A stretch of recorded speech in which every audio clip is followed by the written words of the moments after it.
La revolución individual. El podcast de Luis de Cristóbal.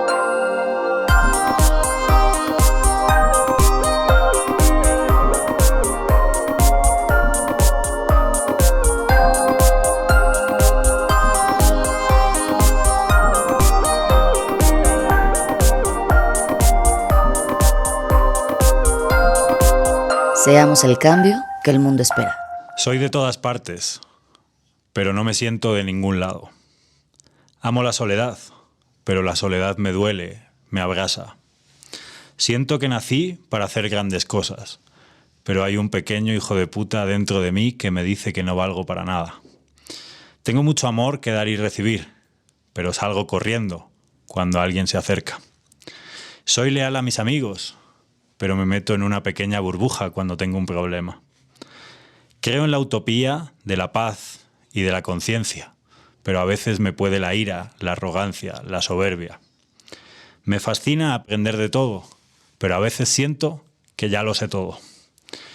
Sé aprender del pasado, pero a veces me arrepiento de lo que no hice y también de lo que hice. Me ilusiona el futuro, pero a veces lo temo con pánico. Amo gozar del momento presente, pero constantemente olvido vivir en el ahora, en el presente. Tengo huevos para revolucionar mi vida una vez tras otra, pero me vencen las pequeñas tonterías cotidianas.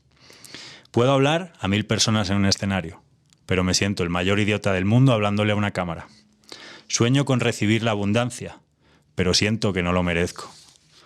Soy alegre y sonriente, pero a veces me inunda una tristeza que no sé cómo explicar. Tengo 1.000.000 de cosas que decirle al mundo, pero me escondo para que nadie vea mis miserias.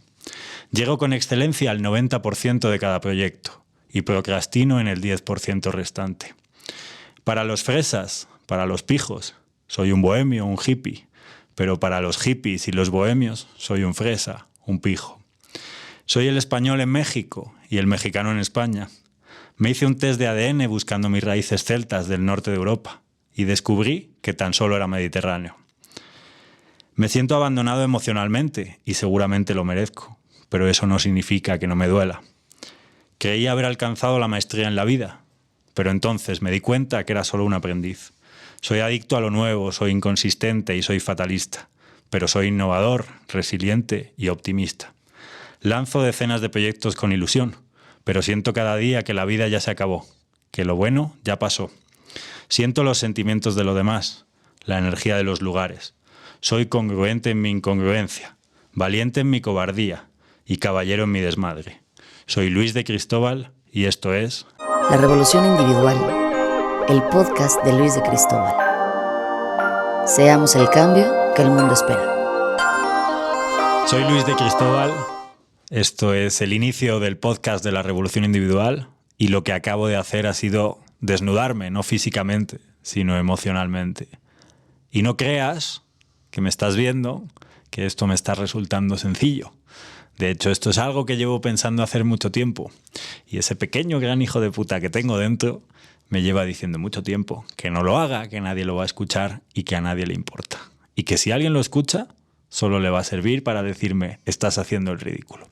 Así que tú, que también tienes esos miedos, créeme que en este momento te entiendo como en ningún otro. ¿Por qué nace este podcast de la revolución individual?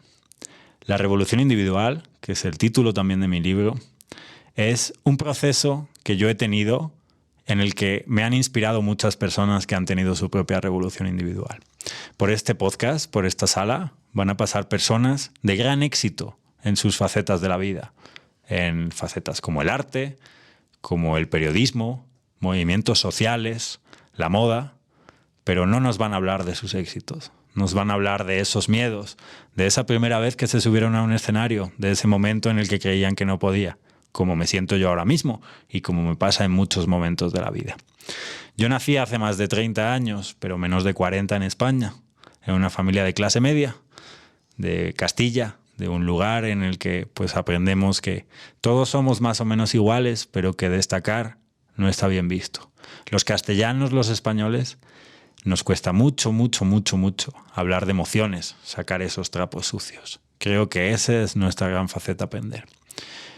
Cuando llegué a vivir a México hace unos años, aprendí por primera vez en mi vida lo que significaba el apapacho. Creo que es uno de los motivos por los que me gusta tanto vivir en México. Ese encuentro social, esa manera de vivir, ese mi casa es tu casa, es esa manera única del mexicano de hacer sentir, ¿no? Ese latino. Como he dicho antes, estaba convencido, porque me gusta la cultura celta desde que soy niño, que tenía algo del norte de Europa. Y me hice ese test de ADN, ese test de ancestros, y me dijo que tan solo era mediterráneo, un 73% español, un 27% italiano. Y había menos de un 1% por ahí de una mezcla muy rara. El caso es que toda la vida me compré un modelo que no iba conmigo. Estudié una carrera que realmente no quería estudiar. Soy economista, empecé mi carrera en el mundo financiero. De hecho, con 20 años emprendí. Y como me gusta decir, si pensamos, hacemos y decimos de maneras diferentes, las consecuencias suelen ser pobreza, infelicidad o enfermedad. Yo he sido muy infeliz y he tenido muchas enfermedades. He tenido mucho éxito, entre comillas, a nivel laboral desde muy temprano, en ese emprendimiento. Después estuve trabajando en banca, pero no era feliz. Afortunadamente tengo un motor interno que me lleva a la búsqueda. He buscado, he cambiado de ciudad, he vivido en varios lugares, lleno de miedo, pero sabiendo que había que seguir ese camino. No sabía por qué. Eso me llevó a vivir en el norte de España, me llevó a Berlín, me llevó a Milán, me llevó a Boston. Y ese chico, podíamos decir, sin ninguna mira en el mundo y muy poco culto, pese a creerse muy culto, empezó a conocer a gente de muchos lugares y empezó a tener amigos musulmanes y también judíos, empezó a tener amigos religiosos y también ateos, empezó a tener amigos del Opus y también punkis. Y empezó a saber que era capaz de convivir con todos. Y eso le hizo aprender un poquito de cada uno de ellos y de cada lugar que pisaba. Y empezaba a entender que había lugares más felices que otros. Y aún así, seguía en esa infelicidad, en esa enfermedad y en momentos en no tener ni un solo peso ni un solo euro en la bolsa. Regresé a España varias veces por ese imán que sentimos los humanos de que no queremos traicionar lo que somos. En mi familia hay un dicho que es que la familia es un árbol. Los abuelos eran la raíz, los padres el tronco y nosotros somos el fruto.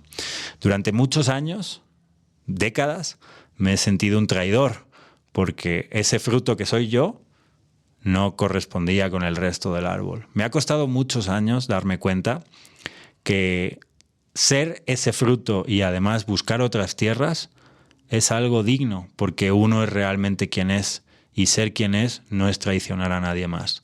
Y realmente, si los demás te pueden querer como no eres, ¿por qué no te van a querer como eres? No sé si te sientas identificado de alguna manera en eso. También crecí, aparte de ese éxito profesional, con un estándar de la familia, con un estándar del hombre, porque, aunque a veces no se diga, los hombres también sufrimos por esos estándares y eso que se nos espera en la sociedad, y muchos de ellos no encajamos con ellos. A veces los hombres no estamos enseñados a tener sensibilidad y a tener emociones, y eso nos lleva a muchísima frustración. No pasa nada si uno no se casa, no pasa nada si uno no tiene hijos, y no pasa nada si uno no hace las carreras que se le esperan, pero eso no es lo que nos dicen. Y hoy en día yo he aprendido que el mundo no va a cambiar con esa circunstancia. Por curiosidades de la vida, en el momento de mayor oscuridad en mi vida, hice un camino que hay en España, que seguro que a muchos de ustedes, a muchos de vosotros les suena, se llama el Camino de Santiago.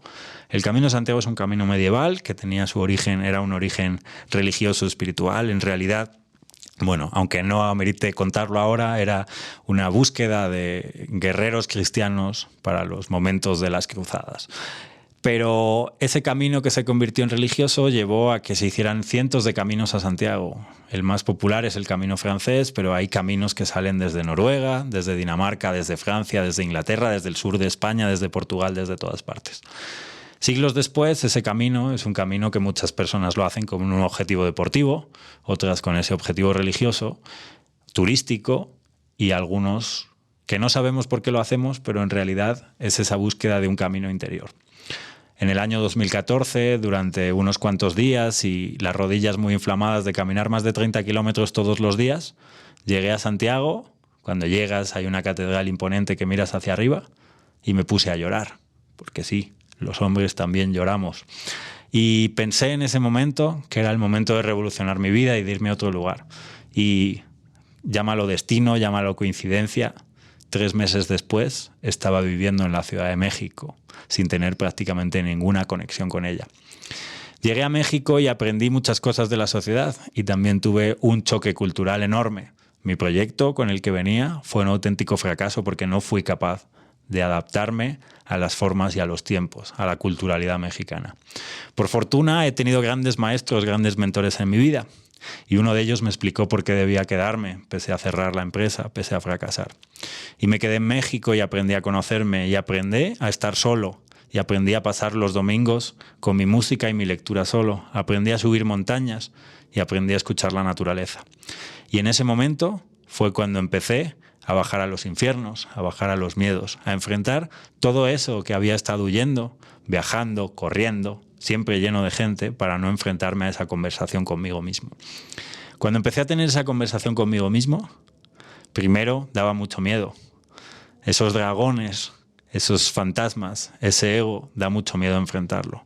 Pero hay un momento dado en el que la lucha cesa y pasas a abrazar. Y te das cuenta que ese dragón y que ese fantasma tienen tanto miedo como tú, porque eres tú mismo. En uno de los episodios de La Guerra de las Galaxias de Star Wars, hay un momento que Yoda, en el entrenamiento a Luke Skywalker, le lleva a un bosque, y en ese bosque se termina mirando a un espejo, y en ese espejo aparece Darth Vader, que es el mismo y son sus mismos fantasmas.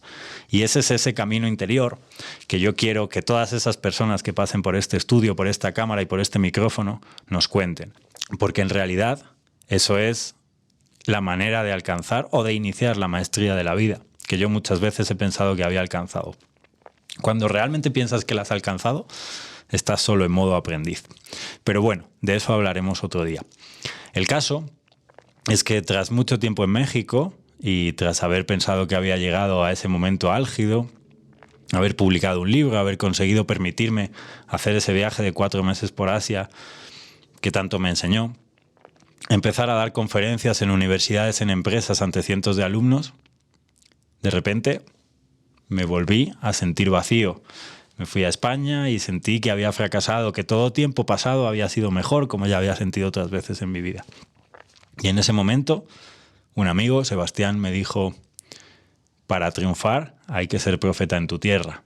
Pasé desde el año 2018 hasta el año 2022 en Madrid y me costó mucho volver a adaptarme a la cultura española, a la cultura castellana, porque como he dicho antes, soy el español en México, el mexicano en España, y eso a veces es muy complicado. Todos los que me están escuchando, que viven fuera de donde han nacido, creo que me entienden de alguna manera. El caso es que el año pasado regresé a México, volví a sentirme como me sentía y decidí que antes o después iba a regresar a vivir a México, porque México es ese campo de batalla para mí en el que puedo poner a todos mis dragones, todos mis fantasmas y todos mis miedos a componer una canción y donde nos atrevemos. Porque hay una cosa que hemos aprendido, yo creo, todos en los 2 últimos años, y es que el mañana no nos lo asegura nadie. Y si hay algo de lo que yo me arrepiento en la vida, generalmente es de lo que no he hecho y nunca de lo que he hecho. Así que aquí estoy, enfrentando mis miedos, mis miserias y a ese pequeño cabrón que me dice: tú no puedes, tú no debes, estás haciendo el ridículo. Para aquí, con esta angustia que tengo en el pecho y esta mano que siento que me ahoga el cuello, decirle al mundo que hay personas que, aunque parezca que tienen mucho éxito, en realidad han encontrado el éxito en estos momentos difíciles y en traicionar a ese pequeño hijo de puta, a sus fantasmas y a sus demonios, y decirle: no me importa si ustedes creen que no puedo, porque yo lo voy a intentar. Aunque en realidad Yoda decía: hazlo o no lo hagas, pero no lo intentes. Es decir, vamos con todo en la vida. La Revolución Individual, el podcast de Luis de Cristóbal. Seamos el cambio que el mundo espera. En esta primera temporada vamos a tener 11 capítulos o 10 más esta introducción. Y vamos a tener a 10 invitados increíbles que nos van a contar cómo han llegado al éxito a través de la superación del miedo, las frustraciones, los vínculos familiares, los cánones sociales y cómo han conseguido transmutar, hoy en día inspiran y generan cambio. Al igual que he dicho en mi intro que todo es contraste en mí mismo, creo que vivo hoy en día en una de las ciudades con más contraste del mundo. La Ciudad de México es esa jungla de asfalto llena de oasis de paz y de tranquilidad. Creo que es un claro ejemplo de cómo es el mexicano, de cómo es el latino y en realidad cómo somos también los mediterráneos, ¿no? Somos gente de extremos. Gracias a los extremos, en mi vida he aprendido un valor fundamental, que es la templanza. Cuando no estamos templados, estamos muy tensos y nada funciona. Yo creo que la Ciudad de México nos pone a prueba todos los días para buscar esos oasis en la locura. Soy Luis de Cristóbal y pese a que no me gusta identificarme con mi profesión, soy economista, tengo una maestría en comercio internacional, un máster en comercio internacional y he trabajado en múltiples sectores porque me he reinventado y reciclado muchas veces. He trabajado en banca, he trabajado en fondos de inversión, he trabajado muchísimo tiempo como emprendedor, pero también como asesor y mentor de emprendedores. He sido una persona que ha ayudado en certámenes de emprendimiento como Startup Weekend, en fondos de inversión de diferentes países a hacer que esos proyectos salgan adelante. También soy el director, honroso director del proyecto español Repueblo, Premio Magallanes, Elcano de Innovación Social. Nuestro objetivo es la búsqueda del desarrollo de los territorios rurales a través del emprendimiento y la innovación. Además, soy autor del libro La Revolución Individual, de venta en todos los países de habla hispana, y he dado conferencias en diferentes países con organismos como USAID, Martin Luther King University, la Asociación de Universidades de América Latina, o en Startup Weekend o Fuck Up Nights. En el año 2016, cuando parecía tener uno de esos grandes éxitos laborales en mi vida, una desgracia familiar me hizo repensar y hice lo que llevaba mucho tiempo sin atreverme, porque a veces no tenía tiempo y a veces no tenía dinero. Desde niño, desde adolescente prácticamente, soñaba con hacer un viaje solo por Asia. Así que, dejando mi trabajo, regalando y vendiendo todas mis cosas, agarré una mochila y con un peso de entre 5 y 7 kilos, no recuerdo, me fui a Asia. Estuve allí varios meses. Estuve en China, donde estuve prácticamente un mes sin poder hablar con nadie, porque en China casi nadie habla inglés.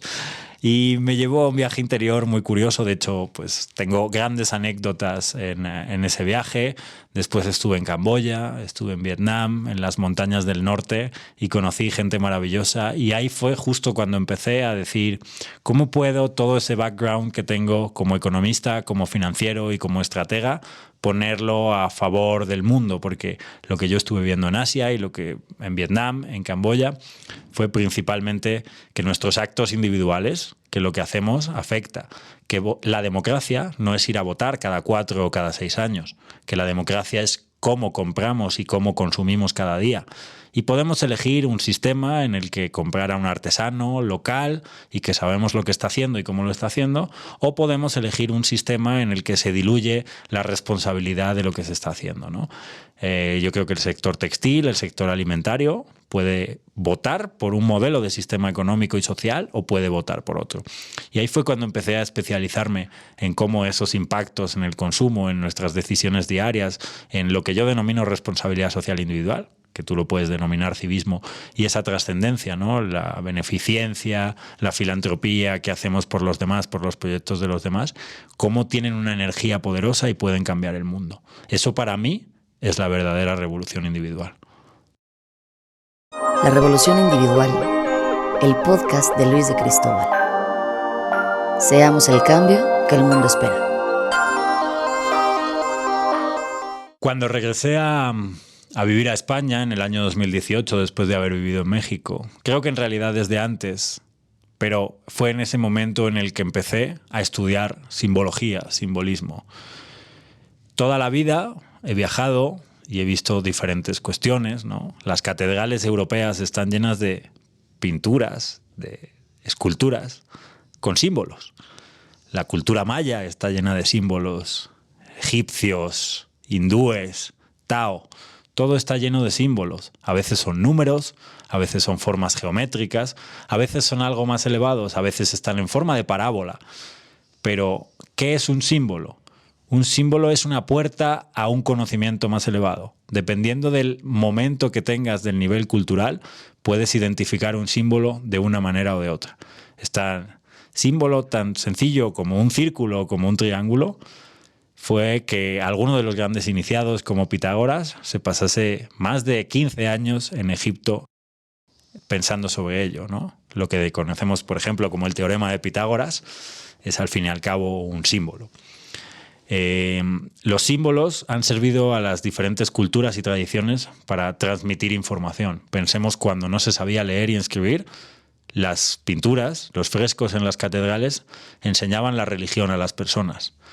Pero también ha servido para ocultar. Pensemos en algunas de las grandes instituciones a lo largo del tiempo que han ocultado a los ojos de muchos, pero de manera visible, símbolos, ¿no? O a lo mejor a usted le puede parecer casualidad que un billete de dólar tenga una pirámide coronada por otra pequeña pirámide que tiene un ojo que todo lo ve.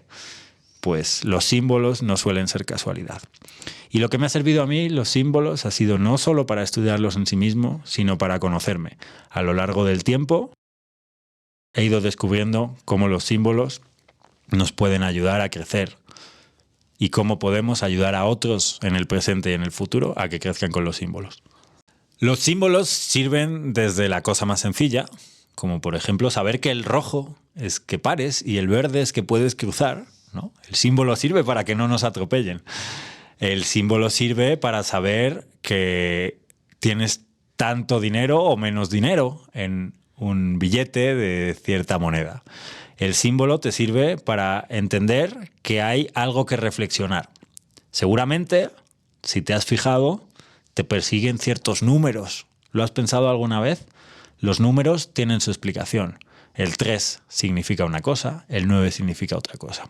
El 9 es el símbolo de la maestría, el 3 es el triángulo, que es el fin de la dualidad.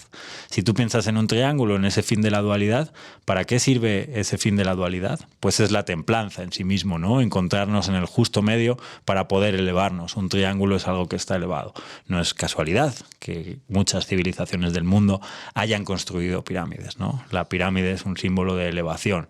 El 9 es el símbolo de la maestría. Tampoco es casualidad que la Biblia, que el Nuevo Testamento nos diga que Jesucristo murió a los 33 años. El 33 no es un número casual, ¿no? Y existen otros números que son fascinantes y que nos llevan a otros lugares. De entre las formas geométricas, o mejor dicho, mucho más sencillo, la alquimia, ¿no? La alquimia occidental tiene 4 símbolos, 4 elementos: el agua, la tierra, el aire y el fuego, que quieren decir muchas cosas. Hay 2 masculinos y hay 2 femeninos, porque hay 2 que son principios activos y 2 que son principios pasivos. El agua es flexible, es fluida, se adapta, y también tiene mucho que ver esos elementos con los metales. La alquimia se basa en la evolución desde lo más básico hasta lo más elevado, y eso nos sirve también a nosotros mismos. Con lo cual, desde que no te atropellen, hasta poder mejorar individualmente, saber cuánto dinero tienes, hasta poder entender que tienes algo que aprender oculto en uno de esos símbolos que está a la vista de todos y que pocos ven. Esta es la revolución individual. Yo soy Luis de Cristóbal y espero que estas personas que pasan por aquí te puedan ayudar a vencer tus miedos y atreverte a eso con lo que tanto sueñas. La revolución individual. El podcast de Luis de Cristóbal.